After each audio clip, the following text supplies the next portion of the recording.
Film की starting में 1974 के समय की स्टोरी को दिखाया है, जिसमें ग्लेनविल सैनाटोरियम को दिखाते हैं जो एक मेंटल हॉस्पिटल था। तो वहाँ पर डॉक्टर रायन डॉक्टर एन को उस बिल्डिंग को दिखा रहा होता है। वहाँ पर वो उसके पेशेंट को दिखाता है, तभी एक पेशेंट एन के बाल को खींच लेता है और उसके बालों से पिन निकाल लेता है। इसके बाद डॉक्टर रायन एन को उन हेलिकस ब्रदर के बारे में बताता है जिनमें 3 फिंगर, शॉर्ट टूथ, 1 आई थे। तो वो तीनों एकदम से पागल थे और डॉक्टर रान यहाँ पर ये भी बताता है कि वो कुछ भी खा सकते हैं, यहाँ तक कि वो जिंदे इंसानों को खा सकते हैं। तो उसके बाद वो डॉक्टर वहाँ से चले जाते हैं।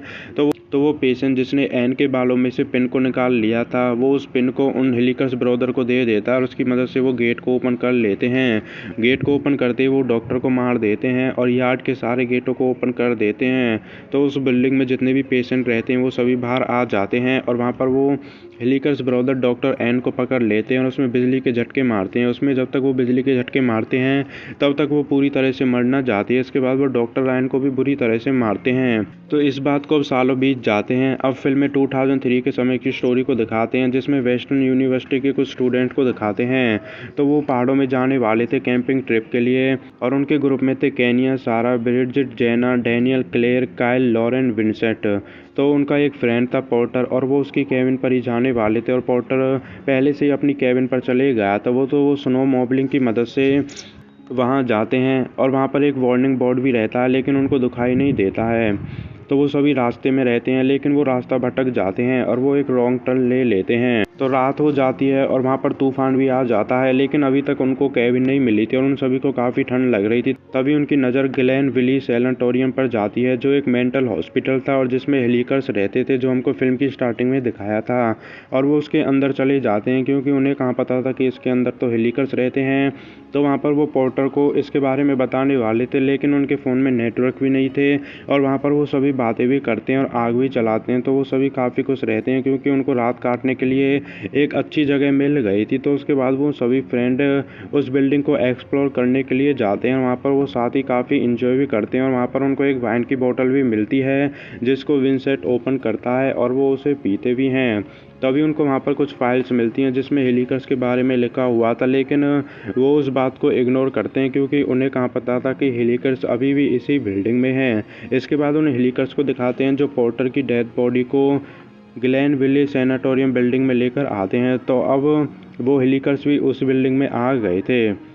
तो इसके बाद उन स्टूडेंट्स को दिखाते हैं जो अभी भी उस बुक को पढ़ रहे थे। तो वहीं पर विंसेंट, जेना, केनिया उस बिल्डिंग को फिर से एक्सप्लोर करने के लिए जाते हैं। तो वहीं पर विंसेंट को कुछ दिखाई देता है और ये देखने के लिए कि वो कौन है, तो वो रूम में जाता है, लेकिन रूम में जाते ही वो चिल्लाता है और वो थोड़ी देर तक बाहर नहीं आता है। तो जेना और केनिया विंसेंट को देखने के लिए जाते हैं। वहीं पर उनको पता चलता है कि विंसेंट के साथ कुछ भी नहीं हुआ था और वो उनके साथ मजाक कर रहा था। तो केनिया को इस बात से काफ़ी बुरा भी लगता है और उसे विंसेंट पर काफ़ी गुस्सा भी आता है। तो वो फिर से अपने फ्रेंड के पास चले जाते हैं और केनिया विंसेंट से अभी भी गुस्सा थी। तो कि विंसेंट अपने आप को यूज़फुल बनाने के लिए जनरेटर को स्टार्ट करने के लिए जाता है और वहाँ पर वो जनरेटर स्टार्ट भी कर देता है और लाइट्स भी आ जाती हैं। इस बात से केनिया काफ़ी खुश भी होती है। तो वो सभी अब काफ़ी इंजॉय करते हैं और वो एक थिएटर में पहुंच जाते हैं। उनको लगता है कि इस थिएटर में पेशेंट मूवी देखते होंगे, तो वहाँ पर वो एक वीडियो भी चलाते हैं जो हेलिकर्स की वीडियो रहती है। तभी लॉरेन को एक स्टोरी याद आती है जो उसका ब्रदर उसे सुनाया करता था हेलिकर्स के बारे में, और वो उन सभी को हेलिकर्स के बारे में बताती है। उनसे कहती है कि वो तीनों भाई काफ़ी पागल हैं और वो किसी को भी खा सकते हैं। लेकिन वो सभी लॉरेन की बात पर भी इग्नोर करते हैं, क्योंकि उन्हें कहाँ पता था कि हेलिकर्स इसी बिल्डिंग में है। तो वो सभी सोने के लिए चले जाते हैं और सभी सो भी जाते हैं, लेकिन विंसेंट को अभी भी उस बिल्डिंग को एक्सप्लोर करना था और वो वहाँ से आ जाता है। तभी वो अपने फ्रेंड पोर्टर को देखता है, लेकिन वो मरा हुआ रहता है। इतने ही सॉटूथ आकर विंसेंट को मार देता है और उसकी बॉडी को भी वहाँ से ले जाता है। अब सुबह हो जाती है और विंसेंट अभी तक नहीं लौटा था और जेना उसकी गर्लफ्रेंड थी, इसलिए वो काफ़ी परेशान सी हो जाती है और वो अपने बाकी के फ्रेंड से विंसेंट के बारे में पूछती है, लेकिन उनको भी नहीं पता था। तो तूफ़ान अभी भी आ रहा था और उनके सामान यानी उनके कपड़े भी गायब थे। तो उनको लगता है कि विंसेंट उनके साथ मजाक कर रहा है। तो वो 2 ग्रुप्स बनाते हैं विंसेंट को ढूंढने के लिए। तो अब इसके बाद पहले ग्रुप को दिखाते हैं जो एक केज में पहुंच जाते हैं जहां पर काफ़ी सारे हथियार रहते हैं। अब इसके बाद सेकंड ग्रुप को दिखाते हैं जो उस जगह पहुंच जाते हैं जहां पर उन हेलिकर्स ने विंसेंट को मारा था और जहां पर पोर्टर की डेथ बॉडी थी, लेकिन वहां पर उन्हें कोई भी नहीं मिलता है, बट उनको वहां पर एक मिरर पर खून लगा हुआ दिखाई देता है। तो उनको वहाँ पर विंसेंट तो मिलता नहीं है। इसके बाद वो सभी अलग हो जाते हैं और जेना भी अलग हो जाती है और वो एक किचन में जाती है। वहाँ पर वो हेलिकर्स को देखती है जो पोर्टर की बॉडी को काट रहे होते हैं और इस सब से जेना काफ़ी डर जाती है और वो वहाँ से भाग जाती है और वो अपने ग्रुप के पास आती है और उन सभी को उन हेलिकर्स के बारे में बताती है। इतनी वो हेलिकर्स पोर्टर की जैकेट को उन सभी स्टूडेंट के पास फेंकते हैं। तो जैसे वो जैकेट को ओपन करते हैं उनमें बॉडी पार्ट्स मिलते हैं और वो सभी डर जाते हैं, वहाँ से भागने लगते हैं। इतने वो हेलिकर्स क्लेयर को वायर से बांध लेते हैं और उसे बालकनी से लटका देते हैं। वहाँ पर उसकी डेथ हो जाती है। इस बात से काइल को काफ़ी बुरा लगता है क्योंकि वो उसकी गर्लफ्रेंड थी। तो वो सभी वहाँ से भागने लगते हैं और वो बिल्डिंग से बाहर आ जाते हैं।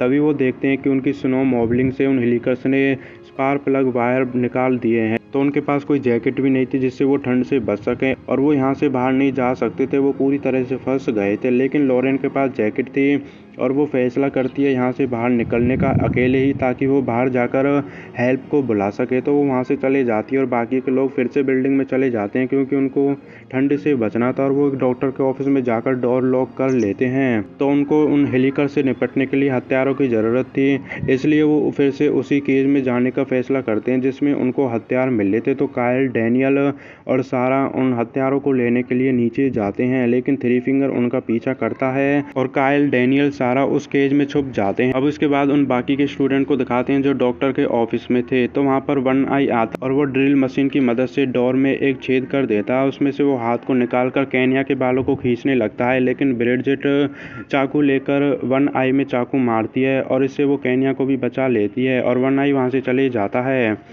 अब इसके बाद बाकी लोगों को दिखाते हैं जो हथियार ले लेते हैं और वहाँ से आने लगते हैं, लेकिन डैनियल पीछे ही रह जाता है और हेलिकर्स उसे पकड़ लेते हैं और पकड़कर वो उसे एक किचन में ले जाते हैं।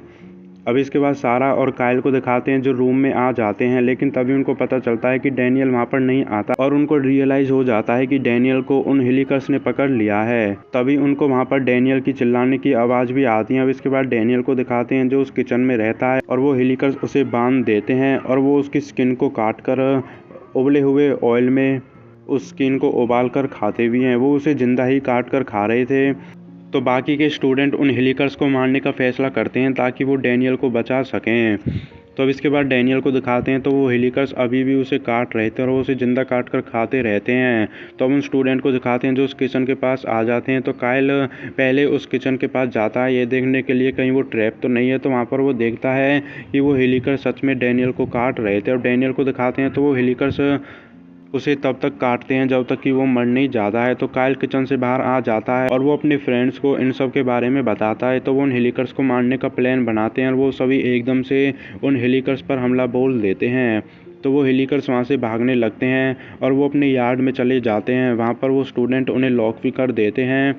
तो अब इसके बाद लॉरेन को दिखाते हैं जो बाहर रहती है, उसे काफ़ी ठंड लग रही होती है और वहाँ पर ऐसा लगता है कि वो ज़्यादा टाइम तक बच नहीं पाएगी। अब इसके बाद उन सभी स्टूडेंट को दिखाते हैं तो काइल उन हेलिकर्स को मारने वाला होता है, लेकिन केन्या उसे रोकती है और केन्या उससे कहती है कि ये किलर्स हैं लेकिन हम किलर्स नहीं हैं और काइल उसकी बात को मान भी लेता है। तो वो सभी अब स्पार्क प्लग को ढूंढने के लिए जाते हैं, लेकिन काइल वहीं पर रुकता है उन हेलिकर्स पर निगरानी रखने के लिए। तो उनको काफ़ी रात हो गई थी और वो सभी डॉक्टर के ऑफिस में रेस्ट करने का सोचते हैं और काइल भी सो जाता है। तो उन हेलिकर्स को वही पिन मिल जाती है जिससे वो फिल्म की स्टार्टिंग में डोर को ओपन करके पहले बाहर निकले थे। अब वो उसी पिन की वजह से डोर को अनलॉक कर देते हैं और वहाँ पर वो काइल को पकड़ कर बेहोश भी कर देते हैं। तो अब इसके बाद केन्या को दिखाते हैं तो उन्हें रेस्ट करते हुए काफ़ी टाइम हो गया था और वो काइल को देखने के लिए जाती है, लेकिन इतने जनरेटर बंद हो जाते हैं और वहाँ पर लाइट भी चले जाती है।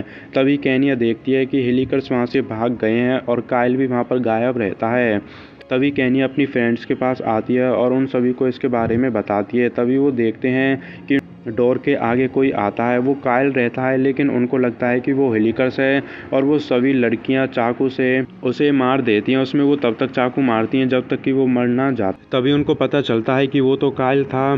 तो वो हेलिकर्स का ट्रैप रहता है। इतने वहाँ पर वो हेलिकर्स आ जाते हैं। वो सभी लड़कियां वहाँ से भागने लगते हैं और वो एक हॉल में जाकर डोर को लॉक कर लेते हैं। वहाँ पर उनको एक विंडो दिखती है, लेकिन विंडो के बाहर बर्फ़ पड़ी रहती है। तो सारा वहाँ पर रास्ता बनाती है, तो उनको बाहर निकलने का रास्ता मिल जाता है और वो एक एक करके विंडो से बाहर निकलते रहते हैं, लेकिन जेना पीछे ही रह जाती है। इतने वहाँ पर हेलिकर्स आ जाते हैं और वो ड्रिल मशीन की मदद से उसे मार देते हैं। तो अब उनमें से वो 3 ही बची थी और वहाँ से वो भागने लगते हैं, लेकिन इतने वो हेलिकर्स स्नो मॉबलिंग की मदद से उन तीनों का पीछा भी करते हैं।